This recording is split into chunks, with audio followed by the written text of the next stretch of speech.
Hello and welcome back, everybody. It's me, Dale, the 3 Day Fat Man. And I'm just here to talk about, my weight and vitals. And it pretty much all amounts to one, I don't understand anything about my body, and two, I am not going to live up to my name this time around. So, as you see there on the board, the life board from the Life app, I'm 64 hours and 21 minutes in, at least at the time I took the screenshot, which was a few minutes ago. I'm happy about that. I'm adding one more day on, so this will be 4 days. Maybe it'll just be half a day, but yeah, I'm gonna try to go another full 24 hours. One, I'm not hungry, and two, I want to see what other gains I can get by keeping my steps at around the same level and doing, another at least 15 minutes of exercise again to see how that affects me. I mean, I know it should just be positive, but I just want to confirm here. Okay. Moving on. Yeah, I got in over 9,600 steps yesterday. Actually, I took my watch off for a bit to charge it and still walked around. I probably hit 10,000 last night, but hey, I got 9,600 recorded. That counts as a power day in a step challenge, so that's good enough for me. It's like, hey, my body's going to benefit from the exercise I do regardless, whether I record it or not. Which is a hard thing to get over sometimes, but yeah, happy about that. As you see now with the measurements up on the screen, I took my blood pressure reading twice today with I think, a 10 to 15 minute gap between them. That's because the first one was at 157 over 100. So my blood pressure was actually that high, and it's still high at 147 over 94. But yeah, I was still not expecting it to be this high this morning. And one thing I noticed, or rather, I wasn't paying attention to it at first, was I cut down on my water a lot the past few days, with the exception of yesterday where I picked it back up to being close to a gallon. And that definitely has an effect. I didn't realize I wasn't drinking as much. I was just trying to drink naturally. But I make myself wait until I do these measurements to actually drink or eat anything. Just because there's quite a bit to do here in the morning, or I'm sleeping in late, or just many other things. And I'm not thirsty when I first wake up, so I'm fine. But I actually haven't drunk anything yet today, but I will after this recording. Get my first cup of snake juice in and some water. And the thing that I do that helped me out with my water before I was drinking all of that seltzer. I ran out of seltzer water about a week ago as well. I haven't gone back to buy any more. And while I can make here myself, and I did, I made some yesterday. Mixed it in with a little bit of lemon juice and apple cider vinegar, and it was good. I prefer it pre-made, especially San Pellegrino, but I don't have San Pellegrino money right now. But I'm going to continue to make it since I have plenty of CO cartridges here and buying a few cheap sets from Kroger. But getting on to my weight, yesterday I was 344.3 pounds, today I'm 341.7. That's a 2.6 pound drop. Normally, this would be considered very unhealthy, and in a way it is. But quite a bit of that was due to, I'm not going to mince words here. It is a TMI situation. This will be like the fourth video I've spoken of such a thing. But yeah, that was due to multiple bowel movements between yesterday and today. No, I didn't make myself take any laxatives. I didn't give myself a forced laxative effect. It's just my water level was so low, barely hitting 40 ounces for a few days, that my body seems like it responded to me getting close to a gallon. When I originally started doing these multi-day fasts, my original goal was to do 1.5 liters of snake juice every day and then as much of whatever else I wanted to drink. And I was also doing a night drink that was made with chamomile tea, cinnamon, aloes, and 2 tablespoons of apple cider vinegar. And I think there's one more ingredient that I'm not remembering right now, but I haven't been taking that at all recently either. I have everything for it. I just haven't been doing it. It's like I've been getting better. When I take that drink, I get the best sleep ever, but these days without it, my sleep isn't horrible at all, actually. It's much better than it was before, so I'm guessing that's a residual effect. But I'm going to put it back into play tonight, and I'm going to commit to taking 2 tablespoons of apple cider vinegar in every day in some form or mix, just so I can get that compounding effect, getting that nickel and diming weight loss effect here. But yeah, so basically my numbers are bad because I'm slacking off in some ways. I know that cinnamon and the night drink that I take, for example, always led to me having lower blood pressure.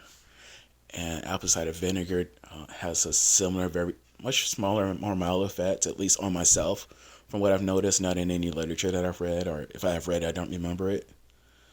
But as you see there, when looking at my blood pressure and my heart rate is very calm. This is after, walking around for the day, going to the bathroom, running up and down the steps a few times, and then sitting down for 5 minutes, and then again for waiting 10 to 15 additional minutes. And my first blood pressure reading, my heart rate was at 64.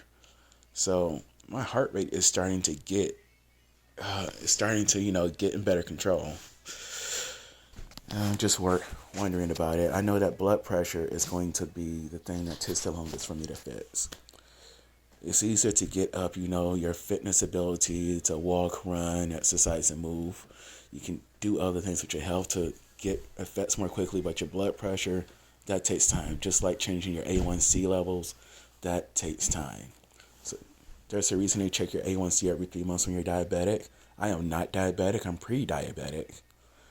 But yeah, I'm going to get an A1C test at the end of the month just to see where I'm at, because I was told I was pre-diabetic years ago and I didn't do a ton towards it besides, getting into intermittent fasting and going on keto and other diets to see what works. I am just officially low carb now, under 100 grams of carbs, with most days when I eat, my carb level being under 60 grams. So you really want to be about 20 to 25 to be on keto. Everyone's body is different. You can create major ketones without going so low. But the formal keto diet has very specific macros, very specific level for your carbs, and for carbs, fat, and protein. And it's best to do it with, clean foods. But yeah, I'm getting too off track here. But yeah, that's my weight. I'm happy to see that. Yeah, I'm at 341.7 when I weigh myself. Getting tired of seeing that 4 next to the 3 though. So that's another reason I'm going for another day. I want to see where am I going to really be at with another day of being, another day of good work. See how that works out. And moving on to the last measurements, and this combined with everything I've been talking about is why I say I don't get my body. Is my glucose is at 104, so that's lower than it was yesterday. I believe it was like 120, 124. So I really hit an even 100 or lower once I've killed my glycogen. So I'm at 104 today without consuming anything, so far not even water. I'm like, why is it at 104? I was expecting it to be lower. And not only that, but my ketones barely budged. So I went from 0.5 to 0.7. And it's just, like I'm still taking those supplements on my fasting days. I didn't take any yet today, but I threw away 2 of them. My cod liver oil supplements and my fish and borage oil supplements, mainly because I realized I've owned them for too long. One of them, they've always had a smell, but it wasn't a bad smell in the beginning. There was no smell from the cod at all, but I just tossed it out because I've had it for more than half a year. But the other one I've had for a couple years, and the smell was really great when I got it now, but I'm starting to recognize somebody, increased taste and sensibility, that it's probably rancid. Like when I think of rancid, I think of a very specific taste and smell, but you don't really taste the pills. And with the smell, it doesn't smell as fresh and great as it did when I originally bought it. And then it's also taken away from the oxidative stress that my body is supposed to be experiencing during these fasts. I probably shouldn't be doing anything but just salt in my water to get the best effect. I may slowly move towards that. Definitely am kind of in a way, since I tossed those out like they're in the garbage, so I won't even pick them back up again.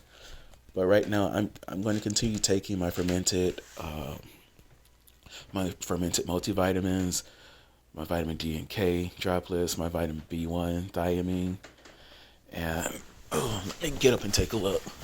But I'll explain why I'm going to take the B1 in addition to the multivitamins. The B1 thiamine is for digestion.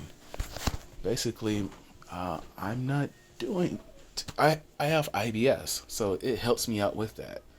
I mean, as you all saw with these numbers, I was back to for a couple of days, and even though I was going to the bathroom on those days, it wasn't at normal levels, and I knew I wasn't empty. So that helps out. So this thiamine combined with water is going to help me out.